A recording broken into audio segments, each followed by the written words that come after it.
का जो भी रिजल्ट होता है, जो भी उसकी असर होती है, उसे हमें भुगतना ही पड़ता है। कोई भी कार्य बिना फल कभी नहीं होता, इस बात को हमें समझना ही पड़ेगा। अगर आप कुछ बोल रहे हो तो इसीलिए बोल रहे हो कि उसका कोई रिजल्ट मिले। अगर हम किसी को डांट रहे हैं तो हम रिजल्ट चाहते, अगर हम किसी को कुछ बता रहे हैं तो उसका मतलब हम इसका रिजल्ट चाहते। तो ये हुआ आपका ज्ञानेंद्रिय। आपको रिजल्ट चाहिए, आपको उसका फल चाहिए, आपको उसकी असर चाहिए, तो वो उसका ज्ञान हो गया। हर एक इंद्रिय का ज्ञान होता है। इंद्रिय 5 है, लेकिन उसका ज्ञान हमें 20 प्रकार से मिलता है। आज हम इसके बारे में जानेंगे। आपकी इंद्रिय 5 है, मैं वापस फिर से आपको याद दिला देती हूँ कौन सी है। सबसे पहले हमारा स्पर्शनेंद्रिय, हमारा शरीर। उसके बाद दूसरी है रसनेंद्रिय, हमारी जीह्वा। तीसरा है आपका हमारा घ्राणेंद्रिय, मतलब हमारे नाक, हमारी सांस लेने की पद्धति। चौथी है हमारी चक्षु इंद्रिय, मतलब हमारी देखने की जो शक्ति है वो। और उसके बाद 5वीं है हमारा श्रोतेंद्रिय, मतलब हम कुछ सुनते हैं, हम कुछ समझते हैं, सुनने के बाद चीज को समझते हैं। तो ये 5 इंद्रिय है, उसका 20 प्रकार से हमें फल मिलता है। अब वो 20 प्रकार कौन सा है वो जानना बहुत जरूरी है, क्योंकि अगर आपको पता ही नहीं कि हमारी कौन सी इंद्रिय से हम किस प्रकार का फल ले सकते हैं, तो हमारा सारा जो भी सोचना है, जो भी बोलना है, वो बेकार जाएगा। आपको आज से यही सीखना है कि हमारी किसी भी की हुई चीज में हम खुद बंधे नहीं। ठीक है, हम इसलिए ये जानेंगे कि हमने जो करना है या हम जो कर रहे हैं उससे हम क्या वापस बंध रहे हैं, क्या हम क्या वापस नए कर्म बांध रहे हैं, क्या हम उसमें वापस फिर से फंस रहे हैं, क्या हम यही जानेंगे। बस कुछ भी बोलने, कुछ भी समझने से पहले हम पहले ये जान लेंगे कि ये बोलने के बाद कहीं हम मुसीबत में तो नहीं आएंगे। तो इसके लिए हमको उसको 20 भेद को हमें जानना पड़ेगा। वो 20 भेद क्या है? देखो, इंद्रिय 5 है, वो 4 अलग अलग डिवीजन से काम करती है। जैसे कि रंग, वर्ण का मतलब है रंग। आप देखोगे कि आपकी आंखें अलग अलग प्रकार के रंग देखती है ना, डिफरेंट कलर होते हैं उसके बाद है स्मेल, गंध। 2 प्रकार की स्मेल होती है किसी भी चीज में, 2 प्रकार की, मतलब एक अच्छी स्मेल, एक बुरी स्मेल, बस 2 ही बात, और नहीं है, ज्यादा नहीं, बराबर। एक अच्छी है, एक बुरी है। वर्ण में 5 प्रकार के रंग आ गए। कितने आए वर्ण में? 5 प्रकार के रंग आ गए। गंध में तो आपके पास 2 ही आई, खाली अच्छी गंध है और बुरी गंध है, बस। उसके बाद है रस भी वापस 5 प्रकार के आ गए। 5 प्रकार के रस कौन से आएंगे? तो तीखा, मीठा, है ना। स्वाद तीखा होता है, रस का मतलब है स्वाद, रस का मतलब है अच्छी सी फीलिंग जो हम मुंह में खाते वक्त फील करते हैं। उसमें कड़वा आता है, तूरा आता है, फिर तीखा आता है, खट्टा आता है और मीठा, मधुर और खारा। ऐसे 5 प्रकार के आपके पास उसकी स्वाद आ गए। उसके बाद है खास करके स्पर्श मतलब फीलिंग में भी आपको ज्यादातर 2 ही फीलिंग आएगी। समझ में आया? हमको तो 2 ही आता है, लेकिन 2 नहीं है, 8 प्रकार के। कितने हैं वो? 8 प्रकार के। कैसे? ऐसा लगेगा कि हमको लगेगा कि ये स्पर्श हमको अच्छा लगा है, और दूसरा हमको ये लगेगा कि ये स्पर्श हमको अच्छा नहीं लगा। किसी चीज को छूते तो पसंद आ जाती है ज्यादा, और किसी की चीज को हम छूते तो वो हमको अच्छा नहीं लगता। कोई कपड़ा हमको अच्छा नहीं लगता, लेकिन कपड़ा अच्छा नहीं लगता उतना नहीं होता है, उसमें अलग अलग फीलिंग होती है। जैसे कि कोई कपड़ा रुक्ष है, खरबचड़ा है, जो हमको काटता है। कोई कपड़ा एकदम स्मूथ है, कोई स्निग्ध है, स्निग्ध का मतलब एकदम लिसा। कोई एकदम रेशमी है, दूसरा एकदम खुरदरा है, मतलब तीसरा एकदम जैसे बोलते हैं ना, नरम है, सॉफ्ट है। ऐसे 8 प्रकार के अलग अलग स्पर्श आते हैं। आपके पास डिवीजन क्या हुआ? तो स्पर्श के 8 डिवीजन हो गए, गंध के सिर्फ 2 डिवीजन हुए। वापस आप इसमें आओगे वर्ण के, तो वर्ण के भी आपके पास 5 डिवीजन हो गए, वर्ण, गंध, रस और स्पर्श। तो ये टोटल मिला के आपके पास 20 प्रकार हो गए। अब ये 20 प्रकार की जो भी इंद्रियों की फीलिंग है वो आपकी ज्ञानेंद्रिय है। मेरी बात समझने की कोशिश करना, ये आपको ज्ञान दे रहा है। अगर किसी कपड़े को मैंने छुआ और वो रूक्ष है, वो ऐसा मैं सोच रही हूँ कि ये कपड़ा मुझे ठंडी में काम आएगा। आप समझ रहे हो? आपने ये सोच लिया ये थोड़ा जाड़ा है, ये खुरदरा है, ये मुझे ठंडी में बहुत अच्छे से काम आएगा, इसमें ये पहनने से मुझे ठंडी नहीं लगी। तो ये ज्ञान हो गया ना, स्पर्श की वजह से आपको ये ज्ञान मिला। ऐसे ही अगर आपने कुछ खाया है, जैसे करेला है, करेला का आपने खा लिया, वो आपको कड़वा लगा, आपने ये सोचा कि ये बहुत कड़वा है, ये बच्चों को खाने में नहीं जाना चाहिए, क्योंकि बच्चे ने अगर ये खा लिया तो उसका मुंह ऐसा बिगड़ जाएगा जो 2 दिन तक ठीक नहीं रहेगा। तो ये भी आपका ज्ञान हुआ, आपका ज्ञान हुआ। दूसरा, आपको इससे ये भी ज्ञान मिला कि भाई ये बहुत कड़वा है, तो अगर किसी को डायबिटीज है, जिसके बॉडी में ज्यादा ही मिठास है, उसको ये करेला हमें देना चाहिए ताकि उसके शरीर की डायबिटीज की जो भी स्थिति है वो कम हो जाए, है ना। उसके शरीर में, उसके खून में जो मीठापन है वो कम हो जाए। तो ये भी आपका ज्ञानेंद्रिय हुआ। होता क्या है, आपने उसको चखा है, मतलब आपकी जो भी कर्मेंद्रिय है उसने ये जाना कि ये कड़वा है, ये वेजिटेबल है, ये कड़वा है, उसका नाम करेला है, ये आपके कर्मेंद्रिय ने बताया। और ज्ञानेंद्रिय ने ये बताया कि भाई ये कड़वा है, तो इसको स्पेशली जो डायबिटिक है, जो पेशेंट जिनके खून में डायबिटीज रहता है, आप उसको ये रोज खिलाओ, क्योंकि ये रोज खिलाने से उसकी बॉडी में जो एक्सेस मीठापन है ना, उसमें ये कड़वा मिक्स होगा ना, तो वो मीठापन अपने आप दूर हो जाए। तो ये 2-3 तरीका है, ये सारा तरीका है जो हम कर्मेंद्रिय और ज्ञानेंद्रिय को अलग कर सकते हैं। आपने ये अलग कर लिया, सिर्फ ये नॉलेज के लिए जाना, ये बहुत अच्छा है, लेकिन यहाँ फंसे नहीं हो। अब समझना कि इतनी जानकारी में हमें कोई नुकसान नहीं, लेकिन हमें नुकसान कब होता है?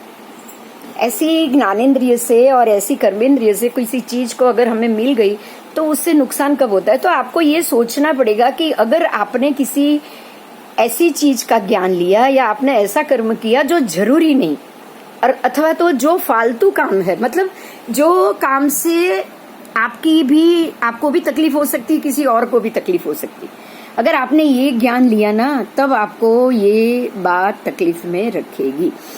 जैसे कैसे कि अगर आपको पता है कि आपके साथ जो देवरानी है या जेठानी है या सास है या कोई भी, ये लेडीज की मैं ज्यादा बात करूंगी क्योंकि जेंट्स में ये माथा फोड़ी कम होती है, हमारे लेडीज में ही माया ज्यादा होती है।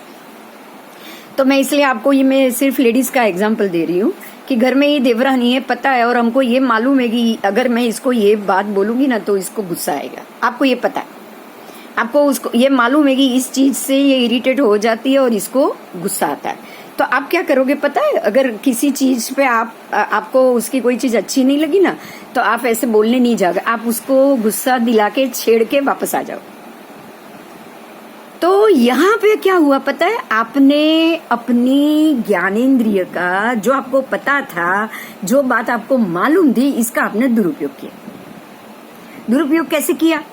आपको पता थी ये आपकी होशियारी है, मैं मानूंगी ये आपका ब्रेन पावर है। आपको मालूम है कि भाई आपने याद रख लिया होगा, एक बार पहले वो चिढ़ गई होगी, इस बात से आपने याद रख लिया कि अगर मैं इसकी ये बात छेड़ूंगी ना तो इसकी दुखती रग पे मैं हाथ रख दूंगी ना तो ये गुस्सा होगी, और जो भी उसने मेरे साथ जो भी किया है ना उसका मैं ऐसे ही इसको ठीक करके ही इसको जवाब दे दूंगी।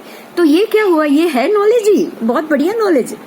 आपको पता है कि सामने वाले को इस चीज से गुस्सा आता है, तो आपको क्या करना चाहिए पता है? उस ऐसे में आपको उसको गुस्सा ना आए ऐसा माहौल दूर करना चाहिए। अगर कोई और कर रहा है तो उसको ये बताना चाहिए कि भाई तू ऐसा करेगी वो गुस्से हो जाएगी, उसको बेकार में गुस्सा दिलाना ठीक नहीं है, उसको तकलीफ होगी। आपको ये करके किसी और अगर कोई इस प्रकार से उसको उकसाने की कोशिश करे तो उसको रोकना चाहिए। उसके बदले आपने क्या किया पता है? आपने ही उसको इसी चीज के लिए ज्यादा उकसा भी दिया, उसको गुस्सा भी दिला दिया, और उसको ऐसा छेड़ के रख लिया कि वो भी मन में गांठ मारकर बैठ जाएंगे कि आपने उनके साथ बुरा किया। इसमें हुआ क्या? बंद आप गए। कैसे बंधे? क्योंकि जो चीज से आपने उसको गुस्सा दिलाया है या जो किया है वो अगर वो समझ में आ जाए उसके कि आपने ये गलत इरादे से किया है, तो वो भी मन में गांठ मार लेगी, आप भी मन में गांठ मार लेंगे। और ऐसा मैंने आपको बोला है पहले ही कि ये सारी मन, बुद्धि और हमारी विचार, मन शरीर, बुद्धि शरीर, विचार शरीर, एनर्जी शरीर, ये तीनों इकट्ठा होके ये प्लान करते हैं। This is one type of plan. हम बोलते हैं ना ये प्लान्ड गेम है, ये प्लान्ड गेम हुआ है, चाहे छोटा हुआ है लेकिन ये प्लान्ड गेम हुआ क्या पता है, आपने सोच समझ के सामने वाले को गुस्सा दिलाने की पूरी कोशिश की और आप उसमें कामयाब भी हो गए। मतलब जो आपने सोचा, आपने चाहा, वो मन ने किया, आपने सोचा वो आपके विचार है और आपने किया वो आपकी बुद्धि है। तो मन, बुद्धि और विचार तीनों एनर्जी इकट्ठी हो गई। ये तीनों एनर्जी इकट्ठी हो गई और जो कार्य हुआ, जो कर्मेंद्रिय ने जो कार्य किया और ज्ञानेंद्रिय ने जो उसका रिजल्ट लिया, समझना दोनों चीज आपके आत्मा की संज्ञा के ऊपर जाकर बैठ जाएंगे, लग जाएगी मतलब आपके प्लस माइनस के अकाउंट में वो प्लस हो गई। मेरी बात समझ में आ रही है? कर्म ऐसे बनते हैं, ये कर्म का बंधन हुआ है। जो चीज को आपको अवॉइड करना था, जो बात को अवॉइड करना था, आप सोच के कर सकते थे, आप उतने कैपेबल हो, क्योंकि हर एक चीज में कैपेबल इंसान खुद होता है। लता बहन, आपने जो क्वेश्चन किया था उसका ये आंसर है कि कोई भी व्यक्ति अपने ऊपर से पहाड़ जितने, मैं छोटे नहीं कह रही हूं, पहाड़ जितने सोच को, पहाड़ जितने कर्मों को अगर हटाना चाहे तो वो खुद ही हटा सकती है। आप अपने दिमाग के ऊपर के डिप्रेशन को मिटाना चाहते हो, आपको खुद को ही मिटाना पड़ेगा। कोई काम में नहीं आता है। आप साइकियाट्रिस्ट के पास जाओगे ना तो वो क्या बोलेगा पता है? पहले इनको दवाई दो। आपको दवाई देके ज्यादातर सुलाने की कोशिश करेंगे, आपको पहले शांत करेंगे, आपकी इंद्रियों को शांत करेंगे, आपको ठंडा करेंगे, कुछ दिन, कुछ हफ्ते, कुछ महीने तक आपको दवाई देंगे। उसके बाद आपसे बातचीत करेंगे, बातचीत में डॉक्टर से सेशन बनेंगे, आपको उनसे सेशन करना पड़ेगा, कुछ सेशन के लिए आपको वहां जाना पड़ेगा। आपको पूछा जाएगा आप किस चीज से इरिटेट हो रहे हो, आपको किस चीज पे गुस्सा आ रहा है, आपको किस किस व्यक्ति पे गुस्सा है, सारी हिस्ट्री वो आपकी निकालेंगे। क्यों निकाल रहे? क्योंकि आपके अंदर जो चीज, जो पिक्चर बन के बैठा है ना, उसको खोलना बहुत जरूरी हो जाता है। आप अगर मेडिटेशन में मैं तो ये चाहती हूँ हम लोगों को खुद को ये मेडिटेशन में जाके खुद को ही करना चाहिए। ये चीज हम खुद ही अपने डॉक्टर, वो डॉक्टर खाली दवाई देके आपको, सारा प्रोसेस तो आपसे ही करा रहा है। सारा प्रोसेस आप अपने बैक में जाओ, आपके पीछे की लाइफ में जाओ, वहां पे जाने के बाद आप आपके मन में क्या क्या गांठ मार के बैठे हो उसको खोलो। डॉक्टर वही प्रोसेस कर रहा है, लेकिन उसको ये प्रोसेस करने के लिए सबसे पहले आपके दिमाग को और आपकी जो भी ज्ञान तंतु है ना, उसको शांत करना पड़ता। आपको बहुत घंटे तक वो सुलाएगा, वो नींद ही आती उसको, उसमें कुछ नहीं होता है, आप सोते ही रहते हो। ऐसी दवाइयां होती है कि घंटों तक आप सोते रहते हो। वैसे मैंने आपको बोला है नॉर्मली 5 घंटे से ज्यादा हमको नहीं सोना चाहिए, सोने की जरूरत भी नहीं है। लेकिन ऐसे ज्ञानेंद्रिय वही आपके ज्ञान तंतु, वही ज्ञानेंद्रिय, उसको जो एक्साइटमेंट मिल चुका है, वो जो लेवल तक, एक लेवल तक वो इतने, जिसको हम क्या बोलते हैं, अप डाउन, इतने अप डाउन हो चुकी है उसके अंदर। आपने इतनी चीजों को दिमाग में भर के रखा हुआ है, उसको खाली कराने के लिए पहले वो आपको सुलाएगा। आप सोते रहो 10-15 दिन के बाद जब आपका वो डिप्रेशन का अटैक शांत होगा ना, उसके बाद वो आपसे सारी बातें पूछेगा और आपकी सारी हिस्ट्री पीछे जा जाके किस पे गुस्सा है, क्या किया है, क्या नहीं किया है, वो सारी चीज आपके मन में से वो बाहर निकाले। उसके बाद आप कुछ हद तक शांत रहोगे, लेकिन पूरे शांत तो तब भी नहीं। क्यों पता है? क्योंकि आपने अपनी मर्जी से किसी चीज को भूलना नहीं चाहा। ये भी असर कुछ समय तक ही रहेगा।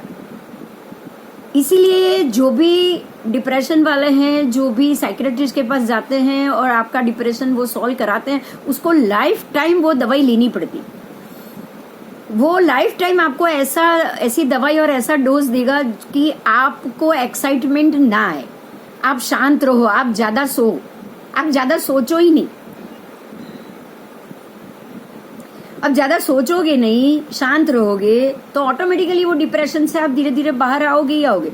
लेकिन आपने अपने दिमाग से उस बात को खत्म नहीं किया, आपने वो बात अपने दिमाग से नहीं निकाली, तो जाहिर है कि आप ये डिप्रेशन के लेवल में से तो बाहर आ नहीं पाओगे। और यही सबसे ज्यादा प्रॉब्लमेटिक रास्ता है। हमारी ज्ञानेंद्रिय का प्रयोग हमें खुद ही करना है। कोई हमारा डॉक्टर कभी नहीं बन सकता। जब तक हम मन, बुद्धि और विचार से हम ये नहीं चाहे कि हमें इससे बाहर निकलना है, तब तक हम इसी चीज से कभी भी बाहर नहीं निकल पाएंगे। हमें खुद को ही सोचना पड़ेगा कि ये पूरे सिचुएशन से हम कैसे बाहर आए। कितनी भी बाहर वाला कोशिश करे, जब तक मैं ये ना सोचूं कि मुझे इस बात को भूलना है, मेरे ब्रेन से ये बात बाहर कभी नहीं जाएगी, ये तय। जब तक मैं प्रयत्न ना करूं कि मैं इस बात को भूलूं, मैं इस चीज से बाहर कभी भी नहीं निकल पाऊंगी, ये भी तय। इसीलिए हमें अपने तरीके से इस चीज से बाहर निकलना ही पड़ेगा। ये तरीका है। हमारे मन को, हमारी बुद्धि को, हमारे ब्रेन को धीरे धीरे शांत करो। एक ऐसी सिचुएशन तक आप उसको ले जाओ ताकि जब भी आपको ऐसा लगे कि ये चीज आपको तकलीफ दे रही है, आप अपनी भरी हुई बातों को रोज एक एक दो दो करके दिमाग से खाली करते ही जाओ। क्योंकि ये इंद्रियों का जो ज्ञान है ना, कर्म इंद्रिय तक ठीक है, वो ज्ञानेंद्रिय बने तब भी ठीक है, लेकिन ज्ञानेंद्रिय बन के वो संज्ञा में इकट्ठी हो, ये बिल्कुल भी ठीक नहीं। उसको हमारे आत्मा की चेतना शक्ति पे संज्ञा बनकर लगे, वहां तक की सिचुएशन हमें कभी भी नहीं लानी चाहिए। हमें उस सिचुएशन तक कभी नहीं पहुंचना चाहिए कि वो हमारी ज्ञानेंद्रिय के ऊपर हावी बनके हमारे आत्मा के चेतना प्रदेश के ऊपर कर्म के थर बनकर लगती जाए। क्योंकि जैसे जैसे इसकी तीव्रता, मतलब यही राग, यही क्रोध, यही गुस्सा, यही चीज जितनी ज्यादा मात्रा में उसका पावर बढ़ता जाएगा, उतना ही हमारे संस्कार भी वो बदल देगी, हमारी सोच भी बदल देगी, हमारी जो प्रेजेंट स्थिति है उसको भी वो बदल देगी। इसी चीज से हमें बाहर आना पड़ेगा और इससे बाहर आना ही हमें सीखना पड़ेगा।